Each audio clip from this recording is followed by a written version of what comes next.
मध्य प्रदेश के भोपाल से एक ऐसी न्यूज आ रही है जिसने पूरे इंटरनेट को हिलाकर रख दिया है।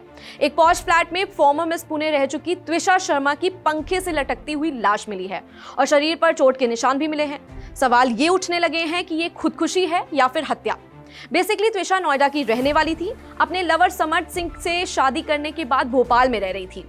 सिर्फ 5 महीने ही इस शादी को हुए थे, फिर त्विषा को परेशान किया जाने लगा, ऐसा दावा किया गया है। त्विषा की बॉडी पर चोटों के कई निशान मिले हैं, जिसके बाद उनके परिवार ने सीधे सीधे ससुराल वालों पर दहेज के लिए मर्डर करने का आरोप लगाया है। अब जिस घर में त्विषा की शादी हुई है वो भी जान लीजिए। त्विषा के पति खुद एक लॉयर हैं, उनकी सास रिटायर्ड जिला जज हैं, उनके ससुर भी रसूखदार शख्स हैं। इस हाई प्रोफाइल केस में भोपाल पुलिस की जांच पर क्वेश्चन उठ रहे हैं, सवाल उठ रहे हैं, तो वजह भी जरूर होगी। वो क्या है हम आपको बताते हैं। सवाल नंबर 1, बिना फंदे के पोस्टमार्टम कैसे होने दिया गया।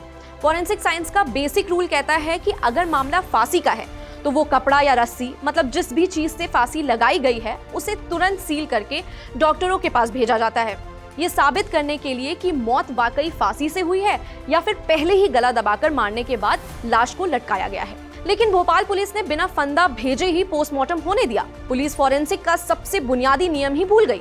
अब ये लापरवाही है या जानबूझकर छोड़ा गया एक बड़ा लूपहोल। त्विषा की शॉर्ट पोस्टमार्टम रिपोर्ट में भले ही मौत की वजह फांसी बताई गई हो, लेकिन साथ ही शरीर पर कई एंटीमॉर्टम इंजरी यानी कि मौत से पहले लगी चोटों का भी जिक्र है। उनके हाथ, कान और शरीर के दूसरे हिस्सों पर चोट के निशान मिले हैं। साफ आशंका है कि त्विषा के साथ पहले बेरहमी से मारपीट की गई और बाद में इसे आत्महत्या का रूप देने की कोशिश हुई। सवाल नंबर 2, आरोपी पति समर्थ सिंह कैसे भाग गया। जब शादी को सिर्फ 5 महीने हुए हों, बॉडी पर चोट के निशान हो और मौत पूरी तरह सस्पिशियस हो जैसे इस केस में है, तो कानून पुलिस को प्राइम सस्पेक्ट को तुरंत राउंड अप करना चाहिए। लेकिन यहाँ तो स्क्रिप्ट ही अलग थी। पुलिस ने एफआईआर दर्ज करने में इतनी ढिलाई बरती कि आरोपी समर्थ को फरार होने के लिए पूरा टाइम मिल गया। तो क्या उसे ये जानबूझकर सेफ पैसेज दिया गया है।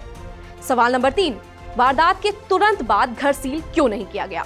नियम कहता है कि संदिग्ध मौत होने के ही बाद उस कमरे या फिर घर को पुलिस अपने कब्जे में ले लेती है ताकि डिजिटल और फिजिकल सबूत सुरक्षित रहें।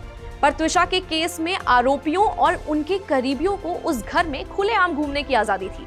ऐसा क्यों? क्या वहां मौजूद फॉरेंसिक सबूतों को बिगाड़ने का या फिर डिलीट करने का न्योता दिया जा रहा था। सवाल नंबर 4, क्या रिटायर्ड जज सास के रसूख ने पुलिस के हाथ बांध दिए। त्विषा की सास गिरिबाला सिंह एक रसूखदार रिटायर्ड जिला जज है। क्या इसी भारी भरकम वीआईपी बैकग्राउंड की वजह से भोपाल पुलिस शुरुआत में इस मामले को रफा दफा करने वाले मोड में थी। हद तो तब हो गई जब त्विषा के भाई, जो खुद देश की सेवा करने वाले सेना के मेजर हैं, उन्हें और उनके परिवार को एक अदद एफआईआर दर्ज कराने के लिए थाने के बाहर प्रदर्शन करना पड़ा।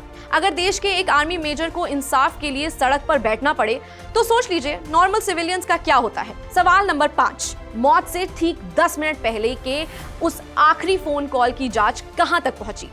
परिवार का दावा है कि दम तोड़ने से करीब 10 मिनट पहले त्विषा ने अपनी मां को और भाई को फोन किया था।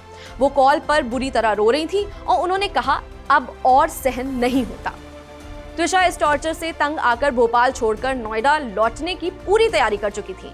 यहाँ तक कि उनका रेलवे टिकट भी बुक हो चुका था। लेकिन इस कॉल के कुछ मिनट बाद ही सीधा सास का फोन आता है कि त्विषा ने फांसी लगा ली है।